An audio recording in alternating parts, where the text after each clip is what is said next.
तर आज आपण नेक्स्ट एक्झाम्पल घेतोय कॅल्शियम कार्बोनेट.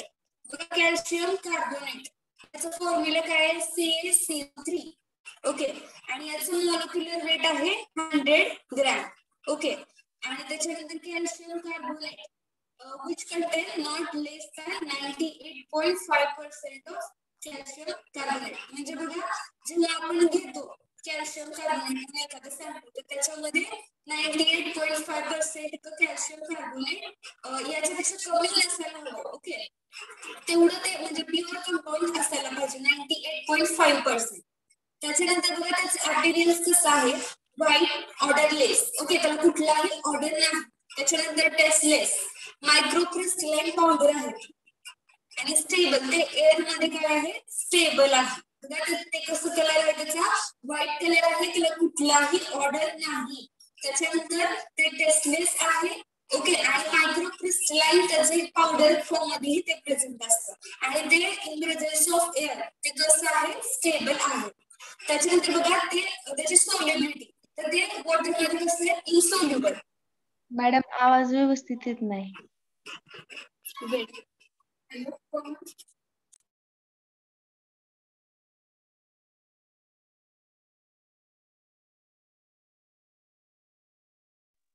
आता येतोय का आवाज?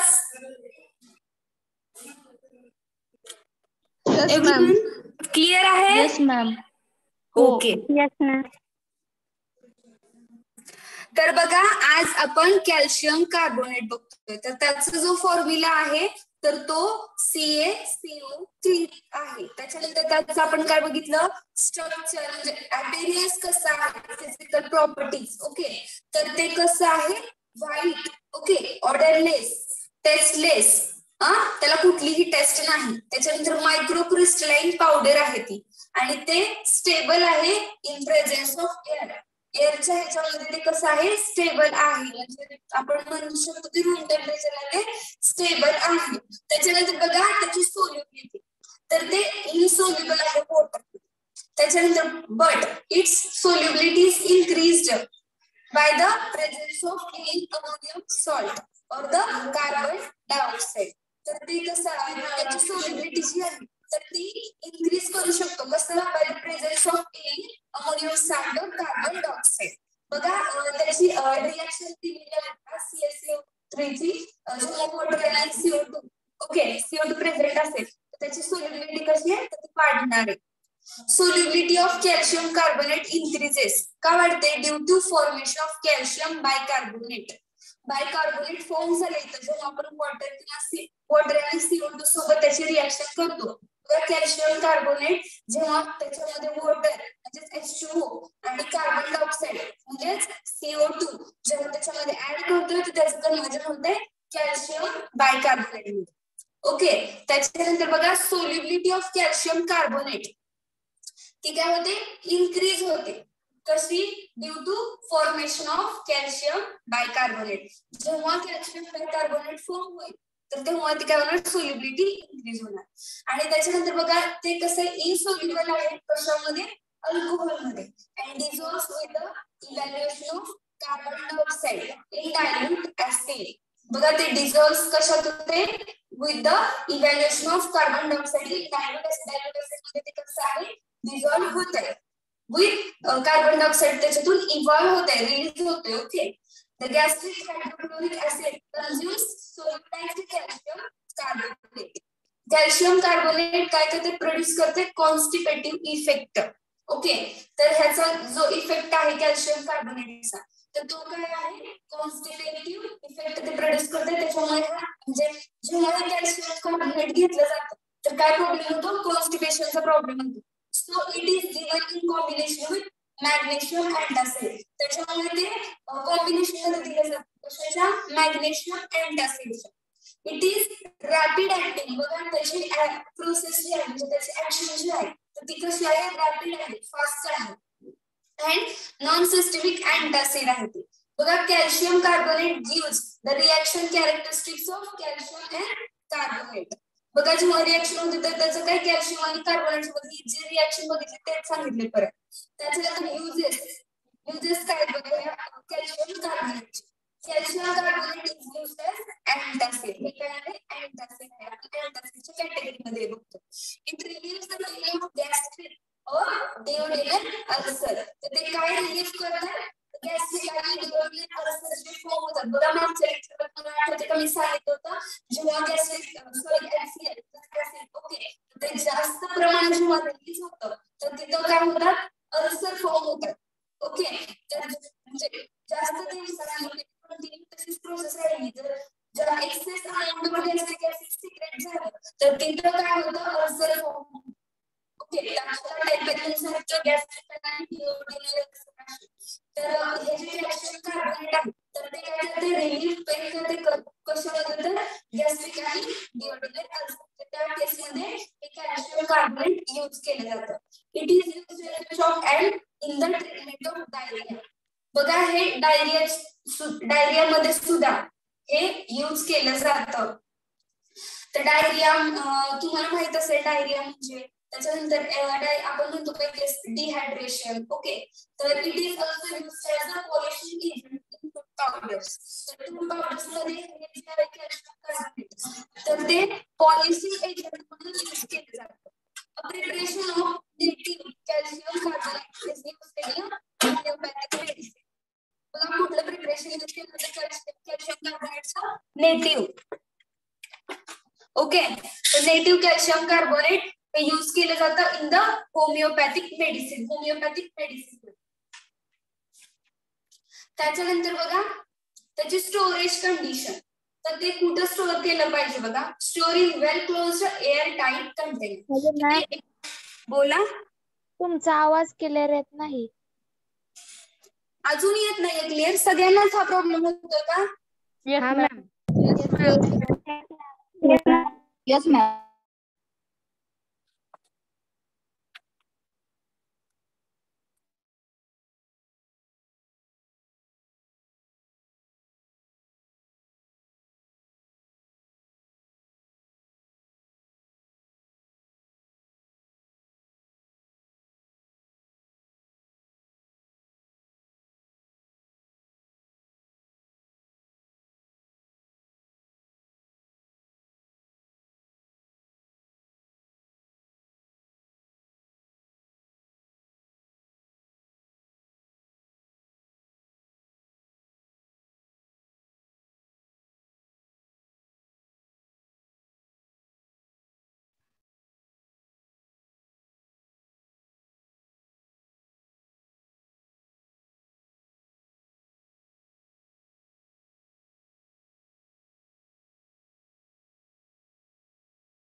Okay, now audible? Yes, ma'am. Yes. Okay. इथपर्यंत समजलंय का? परत रिपीट घ्यायला पाहिजे ते मागचं. सांगा फ्रँकली. रिपीट घ्या. तर बघा आज आपण काय बघत होतो कॅल्शियम कार्बोनेट जे की अँटासिडचे एक्झाम्पल आहे. तर त्याचं काय बघा तो फॉर्म्युला जो आहे तर तो काय CaCO3. त्याच्यानंतर बघा कॅल्शियम कार्बोनेट जे आहे तर त्याचं आपण फिजिकल प्रॉपर्टीज बघितल्या आता. तर त्याचा अपीरियन्स बघा कसा आहे तर ते व्हाईट कलर मध्ये असतं. ऑर्डरलेस त्याला कुठलाही ऑर्डर नाही टेस्ट नाही. ओके टेस्टलेस आहे ते. त्याच्यानंतर मायक्रो क्रिस्टलाइन पावडर जी आहे त्याची तर त्या फॉर्म मध्ये सुद्धा ते असतं. त्याच्यानंतर स्टेबल ते एअर मध्ये म्हणजे आपण म्हणू शकतो रूम टेम्परेचर मध्ये ते काय आहे स्टेबल आहे. ओके आणि त्याची सोल्युबिलिटी बघितली नंतर तर सोल्युबिलिटी बघा काय तर ते इनसोल्युबल असतं वॉटर मध्ये पण आपण त्याची सोल्युबिलिटी इन्क्रीज करू शकतो. कशी by the presence of any ammonium salt और द कार्बन डायऑक्साइड. म्हणजे त्याच्यामध्ये एखादं अमोनियम सॉल्ट किंवा कार्बन डायऑक्साइड जेव्हा आपण ऍड करू तर त्याची सोल्युबिलिटी ही काय होतीये इन्क्रीज होतीये. बघा खाली रिएक्शन्स दिली आहे. CaCO3 म्हणजेच कॅल्शियम कार्बोनेट जेव्हा त्याच्यामध्ये आपण वॉटर आणि CO2 म्हणजेच कार्बन डायऑक्साइड ऍड करू तर त्यावेळेस काय होतं त्याचं फॉर्मेशन कॅल्शियम बायकार्बोनेट फॉर्म होते. मग कॅल्शियम बायकार्बोनेट फॉर्म झाल्यामुळे काय होतं, त्याची सोल्युबिलिटी काय होते, इन्क्रीज होते. ओके, त्याच्यानंतर बघा ते इनसोल्युबल आहे अल्कोहोल मध्ये. ओके, अल्कोहोल मध्ये इनसोल्युबल आहे and dissolves with evaluation of carbon dioxide in dilute acid. Okay, तर त्याचं काय होतंय, डिझॉल्व्ह होते ते ऍसिड मध्ये, डायल्यूट ऍसिड मध्ये. तर gastric hydrochloric acid consume solubilised calcium carbonate. आणि त्याच्यानंतर त्याचा जो त्याच्यापासून काय होतं तर कॉन्स्टिपेटिव्ह इफेक्ट दिसतोय. म्हणजे जेव्हा कॅल्शियम कार्बोनेट हे यूज केले जातं तर त्याचा साईड इफेक्ट म्हणजे काय होतं तर कॉन्स्टिपेशन होतं. आणि हा इफेक्ट होतो म्हणून काय केलं जातं तर ते कॉम्बिनेशन मध्ये दिलं जातं. कशासोबत, मॅग्नेशियम अँटासिड. ओके, त्याच्यासोबत मॅग्नेशियम सोबत हे कॅल्शियम कार्बोनेट हे कॉम्बिनेशन मध्ये दिलं जातं. का तर हा जो कॉन्स्टिपेशनचा इफेक्ट आहे तो कमी होण्यासाठी, जो साईड इफेक्ट आहे तो. तर बघा ह्याची ऍक्शन जी आहे तर ती कशी आहे, रॅपिड आहे. ओके, आणि कॅल्शियम कार्बोनेट काय करतंय, कॅरेक्टरिस्टिक्स त्याचं तेच रिएक्शन मध्ये सांगितलेलं तेच. त्याच्यानंतर त्याचे युजेस बघितले. युजेस मध्ये काय तर ते अँटासिड म्हणून यूज केलं जातं. कशासाठी तर पेन, गॅस्ट्रिक आणि डिओडिनल अल्सर. बघा एक्सेस अमाऊंट ऑफ HCl जेव्हा सिक्रेट होत असतं तर त्यावेळेस तिथं अल्सरचं फॉर्मेशन होतं. आणि हे जे असे टाइप्स आहेत गॅस्ट्रिक, डिओडिनल अल्सर, ओके, तर त्यामध्ये जेव्हा पेशंटला पेन होतं तर त्यावेळेस हे कॅल्शियम कार्बोनेट दिलं जातं. तर बघा हे अजून डायरियाच्या ट्रीटमेंट सुद्धा यूज केलं जातं.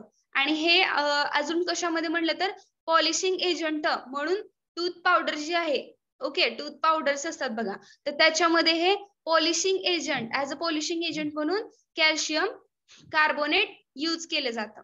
आणि त्याचं जे प्रिपरेशन आहे तर ते काय आहे, native calcium carbonate which is used in homeopathic medicine. Homeopathic medicine मध्ये हे नेटिव्ह कॅल्शियम कार्बोनेट यूज केलं जातं. त्याच्यानंतर बघा स्टोरेज कंडिशन.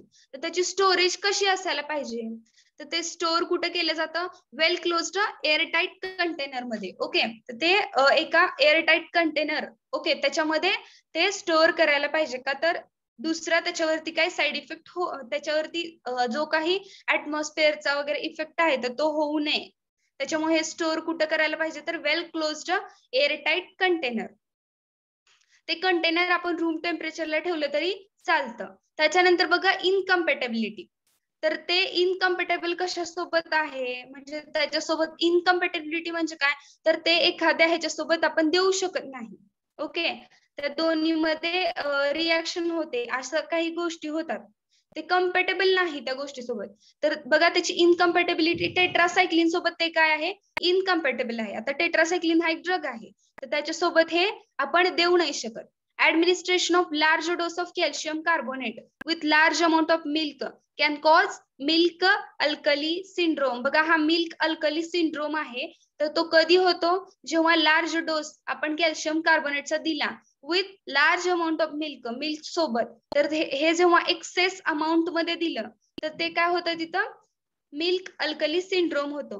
त्यालाच अजून नाव काय आहे, बर्नेट सिंड्रोम. ओके, तर कॅल्शियम कार्बोनेट अँटासिड्स त्याचे मिक्सचर जे आहेत बघा आता, तर calcium carbonate with aluminium hydroxide gel gives a product which has a rapid onset with prolonged action. बघा कॅल्शियम कार्बोनेट हे अल्युमिनियम हायड्रॉक्साइड जेल सोबत जेव्हा मिक्स केलं जातं आणि एक प्रोडक्ट फॉर्म होतो तर त्याची जी ऍक्शन आहे तर ती कशी आहे, रॅपिड आहे आणि onset with prolonged action. Fast action होती आणि प्रोलॉंग म्हणजे जास्त वेळेपर्यंत ती चालते. त्याच्यानंतर बघा कॅल्शियम कार्बोनेट जे आहे, mute all of you. Chavan Prajakta. तर बघा कॅल्शियम कार्बोनेट जे आहे अल्सो कंबाइंड विथ मॅग्नेशियम. बघा ते मॅग्नेशियम सोबत सुद्धा त्याचं कॉम्बिनेशन मध्ये दिलं जातं which containing antacids to balance the constipating effect. जो काही कॉन्स्टिपेशनचा इफेक्ट होतोय तर तो बॅलन्स करण्यासाठी with laxative effect of magnesium. Also the combination of calcium carbonate, aluminum hydroxide gel and magnesium containing antacids are available claiming to have the rapid onset and prolonged action. तर ते combination मध्ये कशासाठी अजून दिलं जातं तर prolong action दाखवण्यासाठी, little effect of bowel motility. त्याच्यानंतर बघा त्याचे फॉर्म्युलेशन्स आहेत काय. तर कॅल्शियम कार्बोनेट जे आहे तर अवेलेबल ते कोणत्या फॉर्म मध्ये अवेलेबल आहे बघा, टॅबलेट फॉर्म मध्ये अवेलेबल आहे, ओरल सस्पेन्शन सुद्धा आहे त्याचं. तर बघा टॅबलेट कोणती आहे, कॅल्शियम कार्बोनेट टॅबलेट IP, तर ही टॅबलेट आहे. त्याच्यानंतर मार्केट प्रिपरेशन्स त्याचे अवेलेबल आहेत बघा. तर ते काय आहेत, मिक्झोकॅल कॅल्शियम कार्बोनेट, त्याच्यानंतर vitamin D3 tablet, okay, capsule form मध्ये सुद्धा आहे. नंतर कॅल्सिओ कार्बोनेटो 600 mg हे सुद्धा अवेलेबल आहे. त्याच्यानंतर बघा ऍसिडिफाईंग एजंट.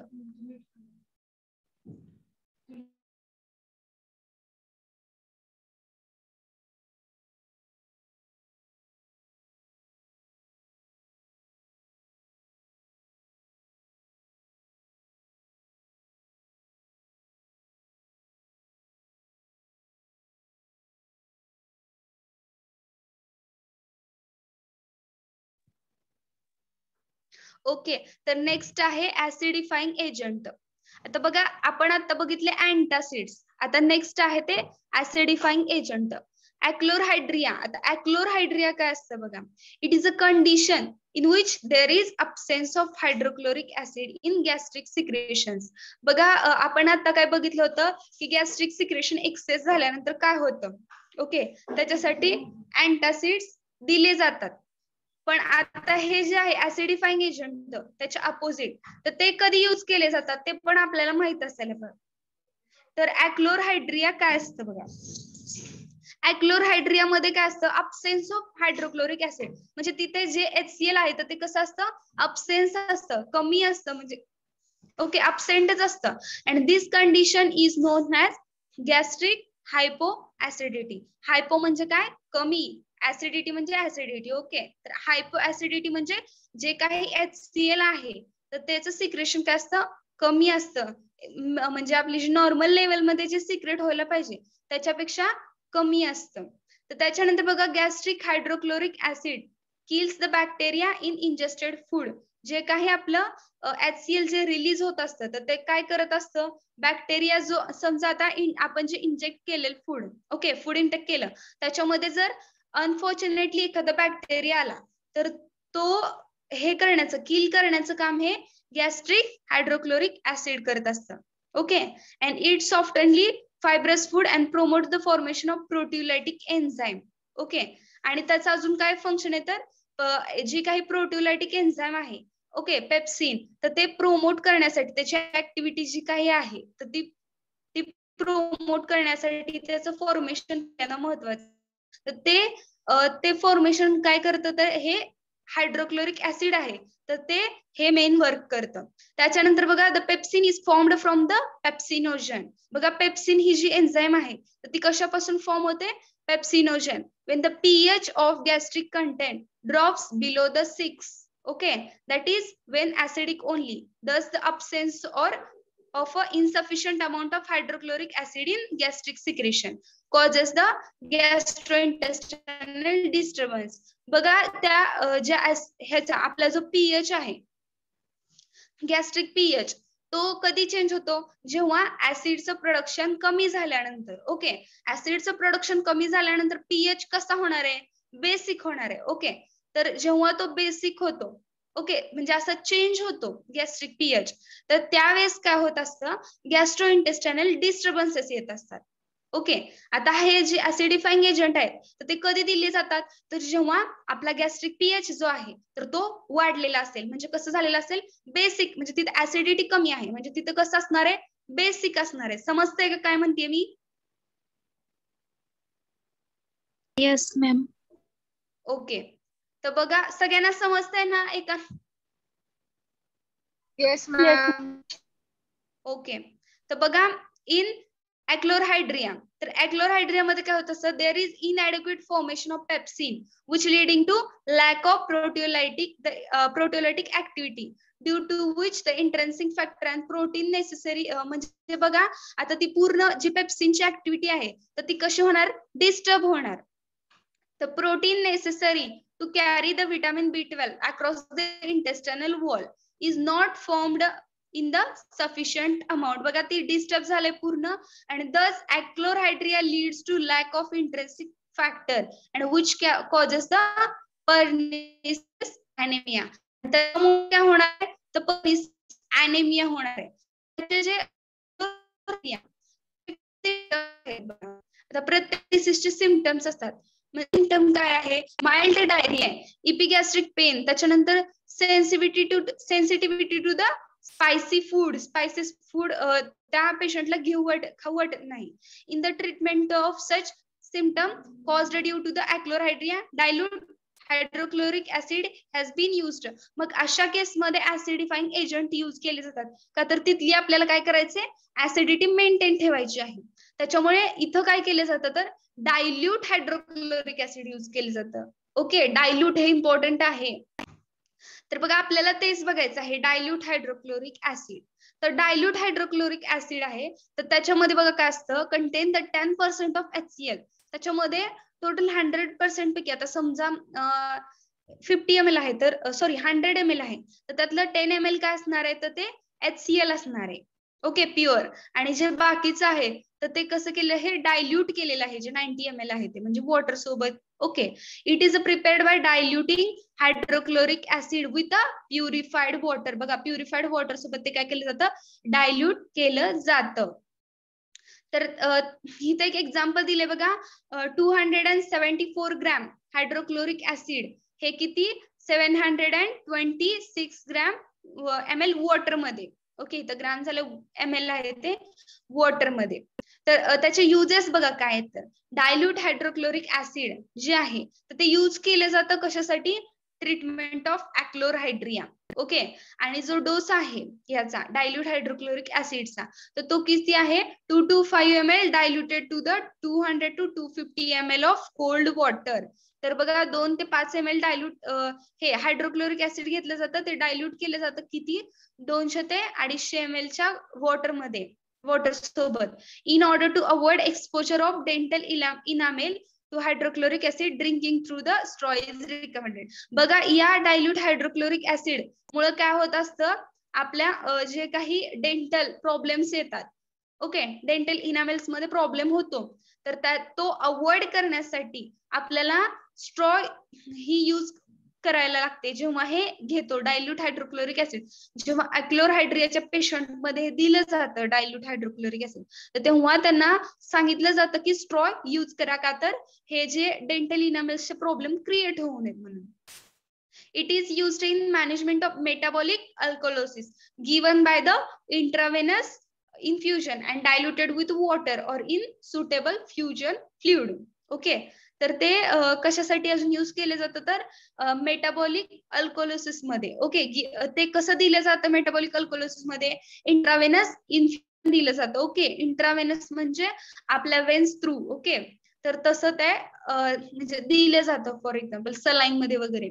तर डायल्युटेड विथ वॉटर, तेव्हा तिथं डायल्यूट कशासोबत केलं जातं, तर वॉटर सोबत and in suitable fusion fluid सोबत, जे काही असेल अवेलेबल. त्याच्यानंतर बघा त्याची इनकम्पॅटेबिलिटी, तर ते इनकम्पॅटेबल आहे बघा कशासोबत, अल्कली सोबत, अल्कलाइन कार्बोनेट सोबत, त्याच्यानंतर मेटालिक ऑक्साइड आणि with salt of silver, mercury and lead याच्यासोबत ते काय इनकम्पॅटेबल आहे.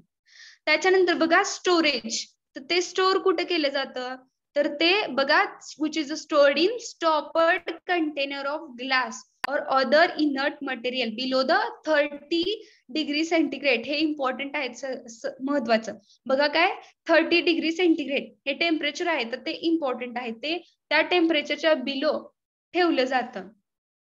ओके, तर डायल्यूट हायड्रोक्लोरिक ऍसिड समजलंय का,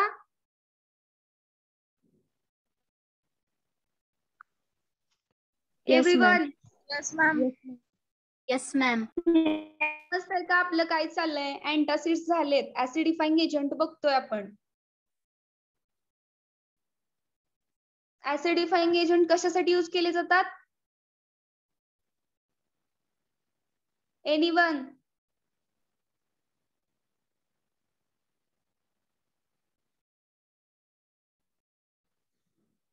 लक्षच नाही का कुणाचं? का नुसतं जॉईन करून ठेवले तुम्ही? दातांच्या प्रॉब्लेम साठी मॅम. डेंट. मी काय विचारतीये, ऍसिडिफाईंग एजंट कशासाठी यूज केले जातात? Dilute hydrochloric acid acidifying agent आहे ना?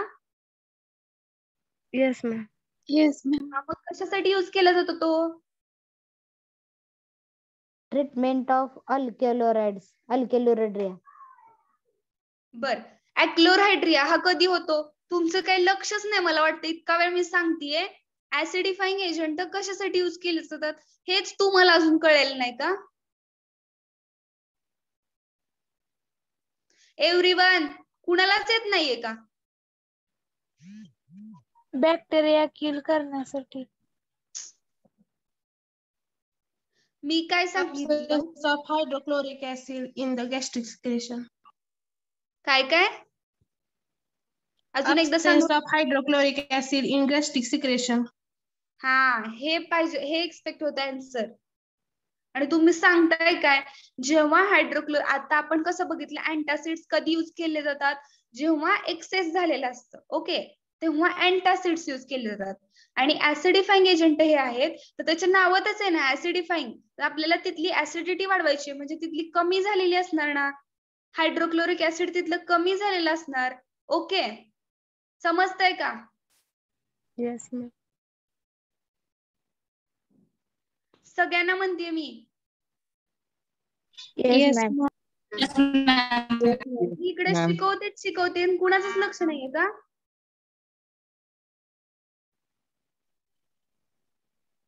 आता तरी समजलंय का? Yes ma'am. हा.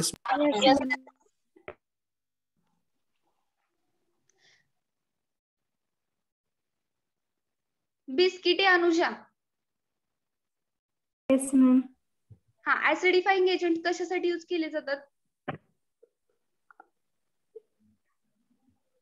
अल्कोड्राइन्स करण्यासाठी. मी आता काय सांगितलं? का नुसतं जॉईन करून ठेवले इतका उशीर?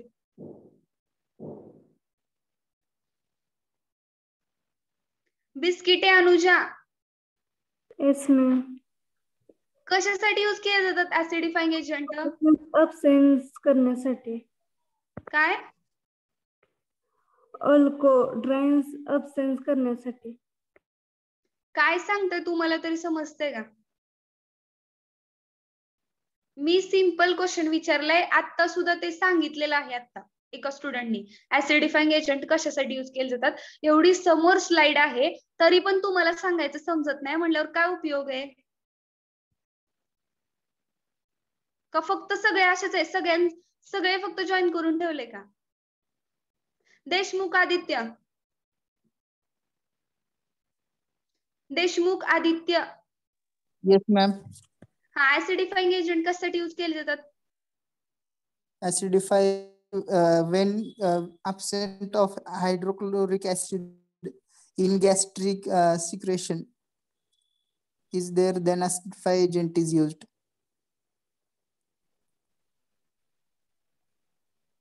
ओके. आणि अँटासिड्स कशासाठी यूज केले जातात? अँटासिड्स Antacids लास्ट is लेक्चरला used झालं when होतं. acidity, yes, acidity is excess of hydrochloric acid in stomach is happen. Okay, कळालं आता सगळ्यांना काय डिफरन्स आहे दोन्ही मध्ये? Yes ma'am. Yes ma'am. फक्त यस यस म्हणू नका. आता तुमची सेशनल एक्झाम जवळ यायची वेळ आली तरी सुद्धा तुम्ही अजून तुम्हाला दोन्हीतला फरक समजे नाही. इतका वेळ काय चाललंय, HCl हे कशाचं एक्झाम्पल आहे हेच जर तुम्हाला माहित नसलं तर तुम्ही काय लिहिणार एक्झाम मध्ये? तुम्हाला असं दिलं जात नाही की HCl चे सगळे जे काही हे आहेत युजेस, स्टोरेज कंडिशन, ओके, असं काही नाही विचारलं जात. कधी कधी तुम्हाला असं विचारलं जाईल ऍसिडिफाईंग एजंट्स कोणते आहेत आणि त्याचं जे काही आहे ते तुम्ही लिहा. मग तुम्हाला माहित असायला पाहिजे कोणता एजंट काय आहे, ओके, कोणतं एक्झाम्पल कशाचं आहे. समजलंय कसं सगळ्यांना acidifying agent? Yes ma'am. Yes ma'am. हा, पाटील निर्चलानी पण करेक्ट सांगितले, मेसेज केलाय. ओके.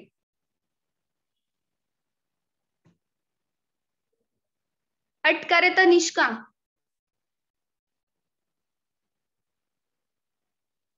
अटकारे तनिष्का.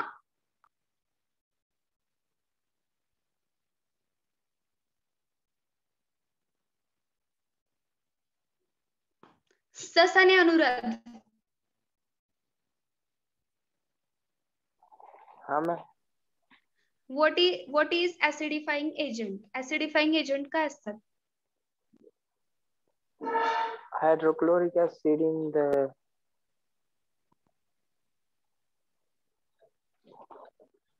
काय हायड्रोक्लोरिक ऍसिड? ते कसं असतं? कमी असतं, जास्त असतं? कोणत्या केस मध्ये आपण ऍसिडिफाईंग एजंट देतो?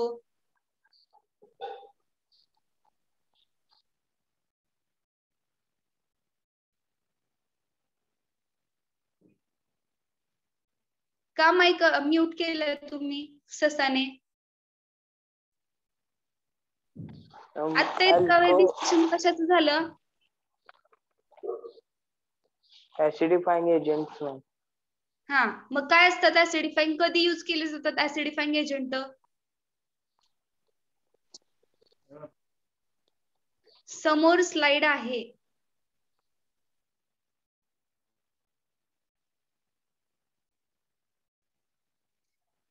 तुमच्यातले कोण सुद्धा तुम्ही अभ्यास करत नाही हे ह्याच्यावरून कळतंय. लक्षच नाही लेक्चरला मी काय सांगतेय ते. प्राजक्ता गबाळे, तुम्ही सांगा.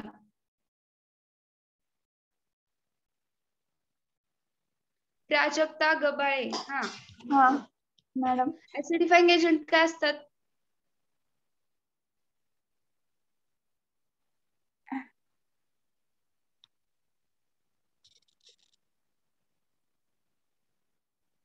मोजकेच स्टुडंट लक्ष देते ते ह्याच्यावरून समजायला लागले आता.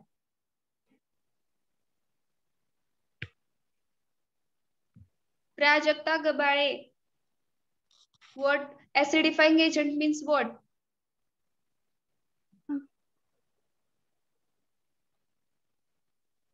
येते का नाही? आता काय सांगितलं मी 3दा?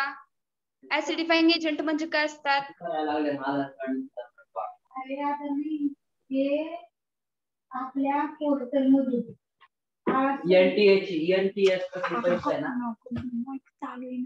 प्राजक्ता गबाळे, म्यूट करा तुमचं माईक.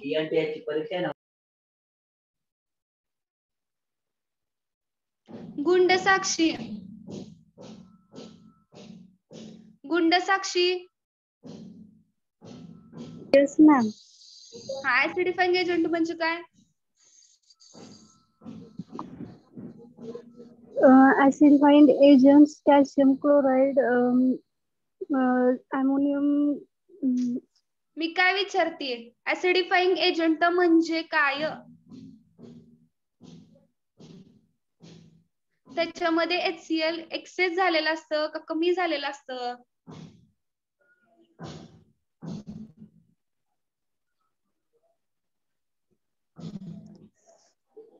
गुंड साक्षी.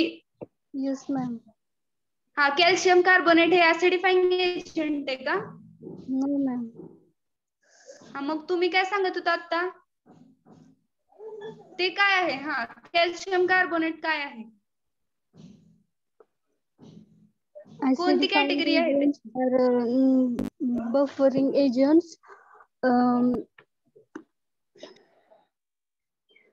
They will lower pH, spray lower pH. काय सांगताय तुम्ही? तुमची तुम्हाला समजते. मी सिंपल विचारले ऍसिडिफाईंग एजंट काय असतात? हा क्वेश्चन विचारला बरोबर आहे? सांगू मॅम. थांबा तुम्ही राहू.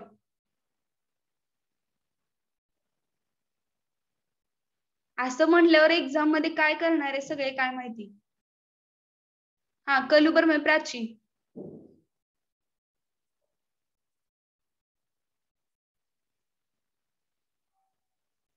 क्वेश्चन विचारलं की लेफ्ट होत आहेत का सगळे?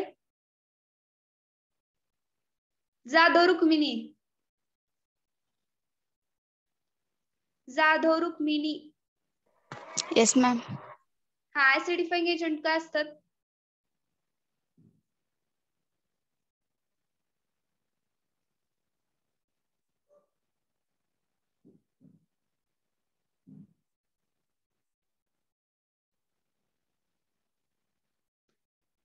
तुम्हाला काय समजते का नाही सगळ्यांना मला सांगा सर.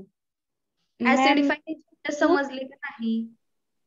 सांगू मॅम? मॅम सांगू का? एक मिनिट. बाकीच्यांना मी आता विचारलं, तुम्हाला कोणाकोणाला समजलंय हे acidifying agent? Give response in yes. थोडं थोडं समजलं मॅडम. समजलं मॅम, थोडं थोडं. समजलंय मॅडम. समजलंय मॅम. एकच एक्झाम्पल आहे ऍसिडिफाईंग एजंटचं, सिम्पल कन्सेप्ट आहेत का? तरी सुद्धा तुम्हाला एवढे कमी रिस्पॉन्स म्हणल्यावर, एवढं नोट्स काढून पीपीटी बनवून तुम्हाला चालू आहे, तरी सुद्धा तुम्ही म्हणजे जितकं पाहिजे तितकं आउटपुट मिळतच नाहीये. हा, कोण सांगते ऍसिडिफाईंग एजंट? मॅम सांगू? सांगू? मॅम सांगू? यादव, अश्विनी सांगा.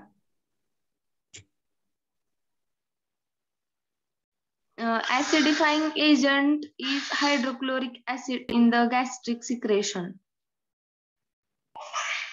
काय सांगितलं तुम्ही?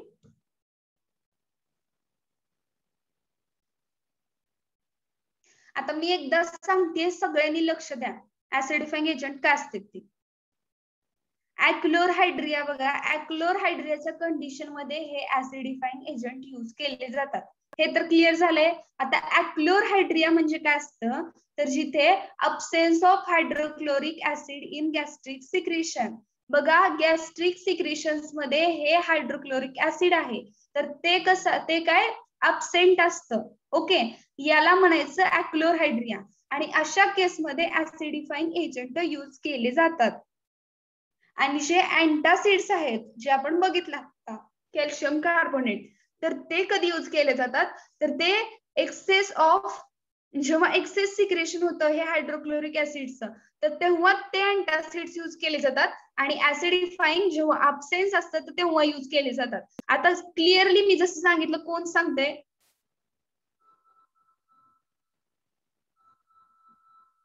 मॅम सांगू? हा, मेटकरी आरती. अल्कोहायड्रेट कंडिशन मध्ये ऍसिडिफाईंग एजंट यूज केले जातात. ही condition absence of hydrochloric acid in the gastric secretion, म्हणजे गॅस्ट्रिक सिक्रेशन मध्ये हायड्रोक्लोरिक ऍसिड अब्सेन्स असतो, तेव्हा ही ऍसिडिफाईड एजंट हे उपयोगी होतं. आणि अँटासिड्स हे excess of HCl in the secretion याच्यामध्ये हे यूज केलं जातं. Okay, good. सगळ्यांना कळलंय का आता? Yes, ma'am. Yes, ma'am. Yes, ma'am.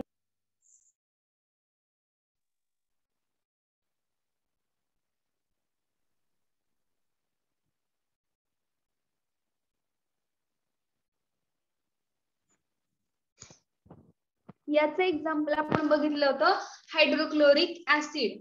Okay, dilute hydrochloric acid. Dilute हा वर्ड इम्पॉर्टंट आहे. तर बघा, त्याच्यानंतर आपण पुढचा क्लास बघतोय, प्रोटेक्टिव्ह अँड ऍडझॉर्बंट्स.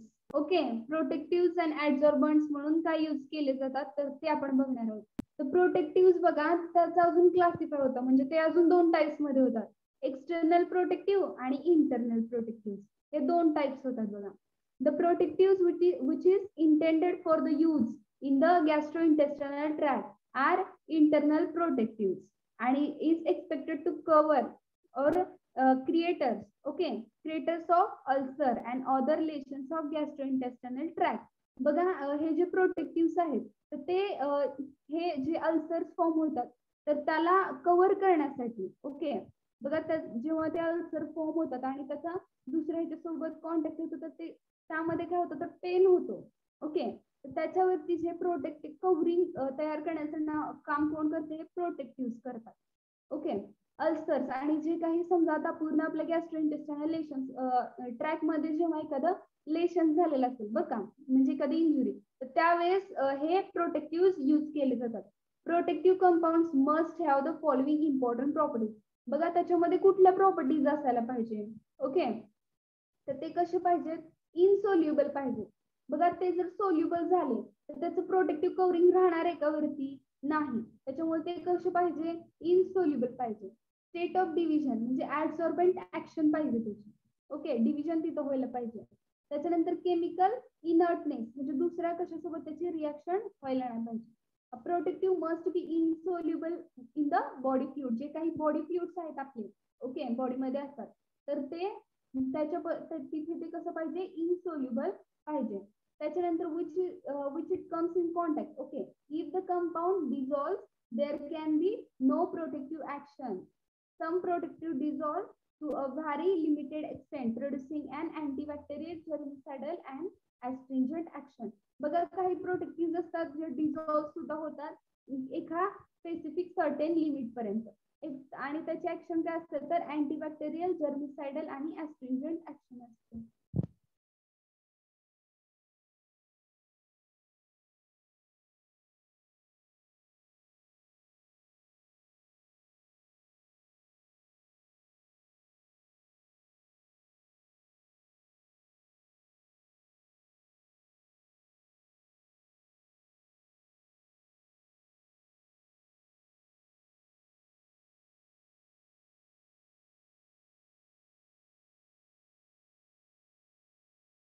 ओके, तर हे जे आता 4 वाजलेत, आपला टाइम संपलेला आहे. तर हे जे प्रोटेक्टिव्ह आहेत तर आपण ते नेक्स्ट लेक्चरला बघूयात. तर अटेंडन्स द्या.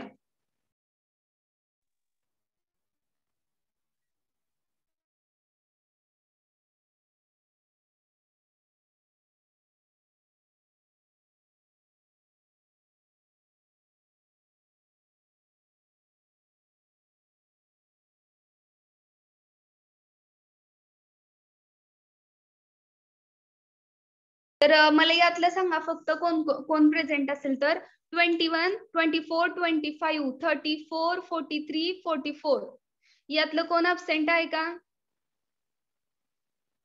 यातलं कोण प्रेझेंट आहे का?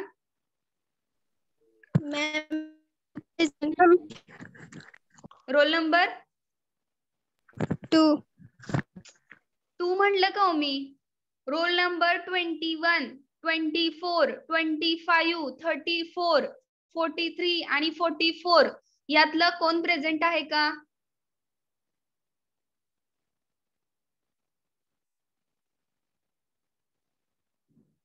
आहे का कोण प्रेझेंट यापैकी? ओके,